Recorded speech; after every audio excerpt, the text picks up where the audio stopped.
All right. Good evening, everybody. Welcome out. You know, I've been praying about an additional study to start sprinkling into Wednesday nights because it's been great to go from Psalms and then do some Proverbs and go back and forth. But I said that is going to take us a very long time. So I want to add some variety. So I prayed about another series, and God gave me one. We're going to be going through the prayers of the Bible. Prayers as they are found in the Bible and what we can learn about them and then how we can apply them even in our prayer meetings and in our own prayer lives. And so tonight we're going to look at the first mention of prayer in the Bible. Does anyone know where that might be? Can anyone guess? Anybody? Genesis is a good guess. Genesis 4. Genesis 4. Now what's interesting in Genesis 4 is we know that this is famous for Cain killing Abel. But then the kids start to grow up and they start to have their own kids. And Cain, it has this whole chronology of Cain. And then we have Seth, and we have these two different lines in the Old Testament beginning. We have the line of Cain, the line of a murderer, the line of an outcast. And then we have the godly line of Seth, through which the promise from Genesis 3:15 will continue. But if you look at verse 26, at the end of the chapter, it says, "And to Seth, to him also there was born a son, and he called his name Enos. Then began men to call upon the name of the Lord." That's really the first kind of prayer. Early on, you had Adam and Eve talking to God in person. You say, well, prayer is talking to God. That's true. I could have gone through that. But they were doing it in person. Here now, they don't get to see God in person. They're not in the garden anymore. And it's right on the heels of Cain's lineage. Cain's lineage is marked by outcast, by self-reliance, by violence, by urban expansion and the idea of conquest rising without God. And the birth of Seth and the continuation of his line through his son Enosh, that's kind of a turning point in the world then. There's hope there. But that line, it looks like it's starting a little late compared to Cain's line. And so they're kind of behind, and they're looking at the way the world's going, and it's not going good. And so then began men to call upon the name of the Lord. That, to me, this is sort of a realization. If you look at the context of what we just saw about Cain's line, it's like, wow, we really need prayer when we look at the direction the world is going, and it's not good. And they could have followed after the way Cain's lineage was doing things. They could have built themselves kingdoms and named cities and so forth. But instead, they invoke the name of the Lord. And this seems like a unified idea. Seems like a corporate idea. And that's really what a church is. A church is a corporate group of individuals deciding we're going to call on the name of the Lord together, right? And it shows that prayer begins when self-sufficiency ends. Some things are way too big for us, friends. They're way too big for us. We just need God. You know what's interesting, and I never really saw it before I did this study, they began to call upon the name of the Lord. You know, we've got verses in the New Testament that use that same phraseology. Keep a hand here, turn to Romans 10, right?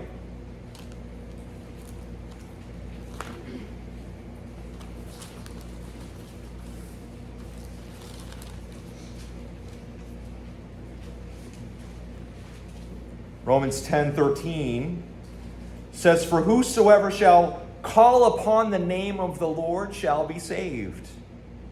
That's really that the way they're versing that kind of matches nicely with Genesis 4. We see that again in Acts 2. Acts 2:21.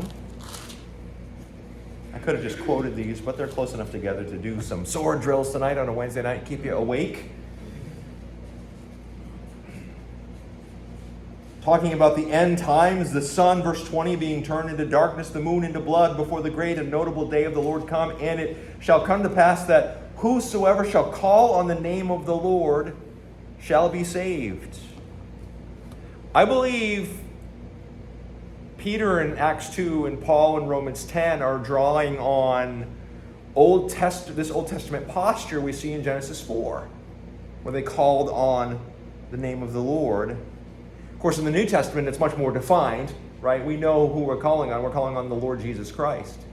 Well, then they were calling on God generally, but they also knew amazing things were coming in the future. The one who would break the curse. So this is where prayer begins, when self-sufficiency ends. Turn to Genesis 15. We're going to look at 3 short ones tonight. These aren't long prayers at all. That wasn't even a verbal prayer. It was just a reference to the beginning of prayer. This is the next one I found.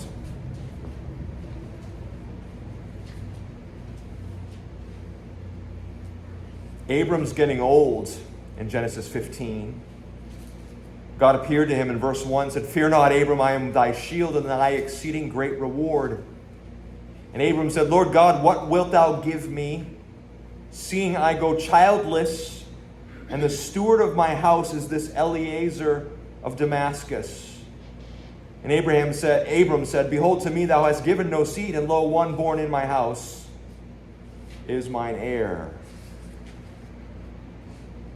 This is the first recorded personal prayer, Genesis 15. And the heart of the prayer is humble, it's vulnerable. Abram isn't rebelling against God here. He's being honest about his confusion. And really this shows to me an unfulfilled longing. God had promised him long ago that him and Sarah would have children and that their line would continue. And it hadn't. And he was getting old. And it's okay to bring doubts honestly to God and talk to him about that. We see that in the Psalms with David all the time, don't we? We see it again here with Abram. It's almost like real faith gives us permission to ask God honest questions when we're in doubt or when we're confused or maybe even a little scared or afraid. We can really talk to God about it. Now, when he says, "What will you give me?" this isn't Abram making a shopping list. I think he's pointing to the reality of his age. He spells it out to God. I don't have any heir right now if I die. I mean, you just said, God, you talked to me about reward. Well, if you reward me now, Eliezer, a steward, gets everything. What value are these gifts if I'm childless? And don't forget, at this point, he doesn't need money. Abram at this point is a rich man. He's already returned from the battle of kings, where they took out kings and they spoiled them. He didn't need more cattle or silver or gold. He knows what's supposed to happen next. But when it uses this word childless, in the Hebrew, that means stripped bare. This is not just I don't have kids, and I'm a little sad about it. This is connected to inheritance in their culture, Far Eastern culture. Everything was built on, your inheritance and your family going forward. Stripped bare, without descendant, the line would stop. And so when he says, "What will you give me?" what he's asking really is, well, God, I'm confused about the promises you've made. I don't see it happening. God does not scold Abram. You could say, well, that's a lack of faith. Come on, we've all been there. God doesn't scold him at all. We won't read the rest, but he takes him outside and he shows him the sky before there's any electricity to ruin it. I think that's why the city is filled with godless liberals. They can't see the sky at night.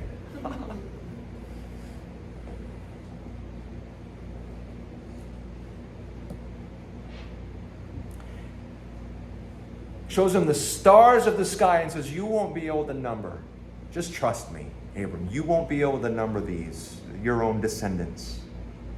That's why Hebrews 11, when it talks about this moment with Abraham, it says in Hebrews 11, verse 11, who against hope believed in hope, In other words, it was almost too much. It was too much to hope for.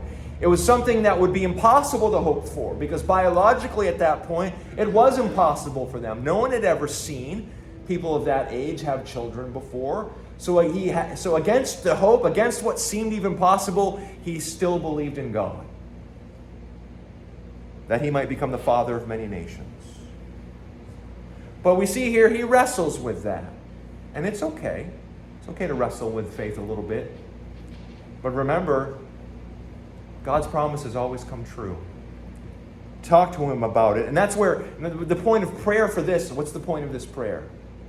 Even though he had the promises, he was unsettled. And this moment of prayer helps comfort him. Because sometimes, don't we know? Sometimes we know the answers. It's not that we don't know the answers. I see a lot of mature Christians in here.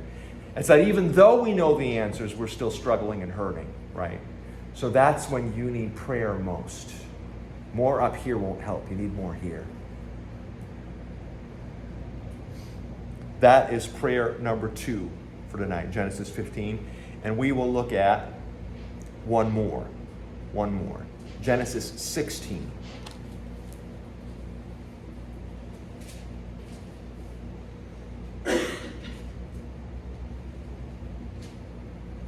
Now in Genesis 16,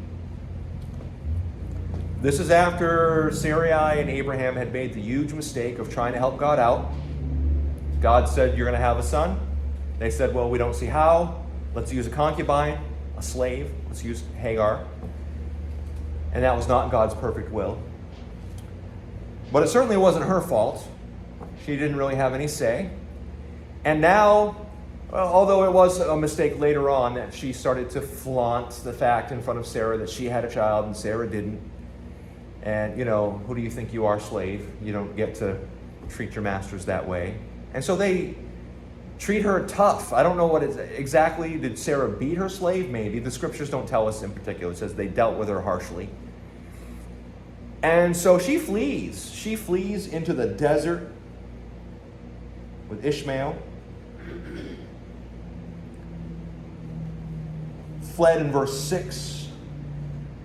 And then you get to verse 7, it says, the angel of the Lord found her by a fountain of water in the wilderness, by the fountain in the way to Shur. And he said, Hagar, Sarai's maid, whence camest thou, and whither wilt thou go? She said, I flee from the face of my mistress Sarai. And the angel of the Lord said unto her, return to thy mistress, and submit thyself under her hands.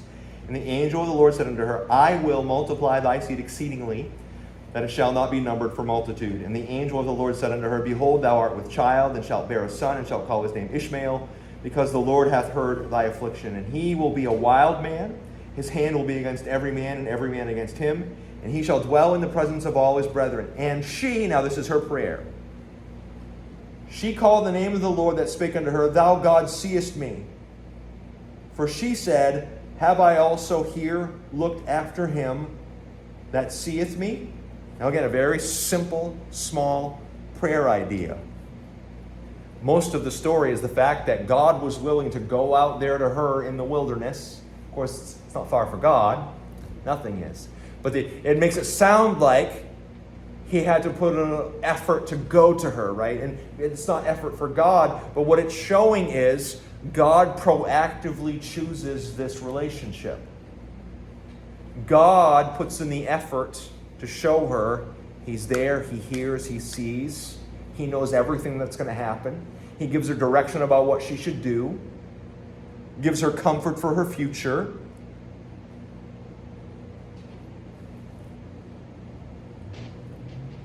Her response is to name him in the Hebrew El Roi, which means, thou God seest me. Thou God seest me. And what that is that's a declaration of worship. That's her admitting, wow, God sees me. Have you ever just been in a moment of, I am worn out and I don't know what to do and everything's against me and I have nowhere to go and I don't know what's next? And all of a sudden God shows up and her response is, God sees me. That's pretty powerful. That's not a structured prayer, right? We'll get into more structured prayers later on in our study. That's an outburst of recognition. That's a mind and a heart of prayer. It's a personal response where she is declaring, I am seen by, known by, valued by God. Every single one of us is seen by, known by, and valued by God. God, thou God, seest me. That's powerful. Darkest moments of isolation. God, you see me. You know what I need. I don't know what to do next. It introduces a prayer kind of as a response to a dialogue that was initiated by the angel of the Lord, by God himself. This concept, El Roi, shows up all through the scriptures. We don't have to perform some great monumental task for God to see us. That's what religion thinks. If I drag myself on my knees across this grass and crucify myself like Jesus crucified himself, then maybe, just maybe, God will see me. That's how the Catholics in the Philippines operate. He sees you already without you needing to do any of that. We don't have to perform, achieve. We don't have to shout. A lot of the Pentecostal churches thinks God didn't show up unless everyone's shouting. Elijah kind of poked a hole in that one when he quietly set the altar of the Lord together and said a simple prayer of 7 words to God, while after hours and hours the prophets of Baal had leapt and shouted and cut themselves.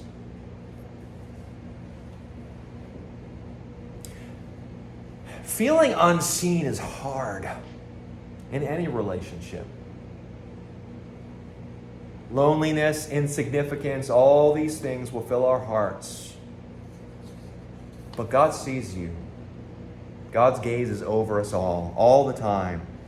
That means all the unseen tears and all the unspoken fears and all the hidden sacrifices. God's got them all written down in his book. He knows all about them. And what that does is this idea of prayer here, it transforms like me trying to get God's attention into just responding to the truth that God already sees it all and values me and has a plan for me even when it doesn't feel like it. I don't have to get God's attention. I've already got it because he already loves me. David said in Psalm 139, O Lord, you have searched me and known me. You know when I sit down and when I rise up. You discern my thoughts from afar off. Even the darkness is not dark to you. The night is as bright as day. There's nowhere I can flee from your presence, David said. Anywhere I can go, you're already there. John 4 says, Humble yourself, therefore, under the mighty hand of God. Next, James, that he may exalt you in due time, casting all your care upon him, for he careth for you. But turn with me to John 4 real quick. John 4.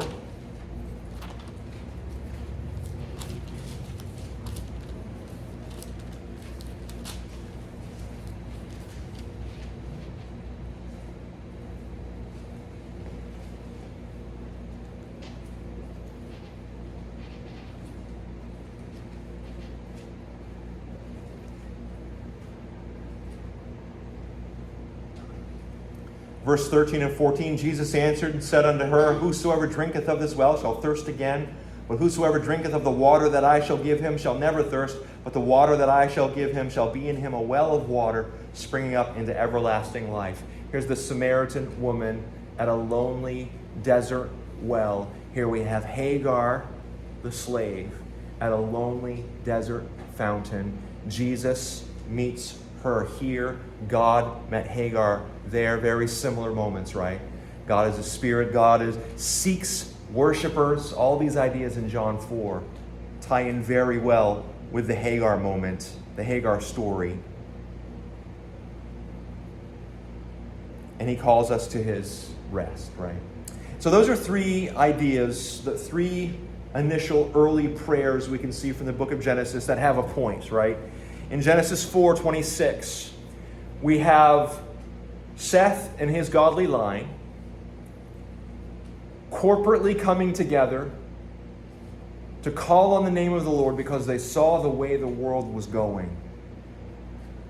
They realized everyone else was trying to make a name for themselves, and they stopped trying to be self-reliant like the line of Cain. Abraham's petition was a man who knew the answers but was still hurting, and he was honest with God. And he brought his deepest griefs out to God, and he spoke them to him, and God comforted him. And then Hagar's is about understanding the relationship of God, how he sees us. He actively seeks us. He turns our isolation and our hurt into direction and comfort. And you can have all these things in prayer. And that, friends, is all we've got tonight. God bless.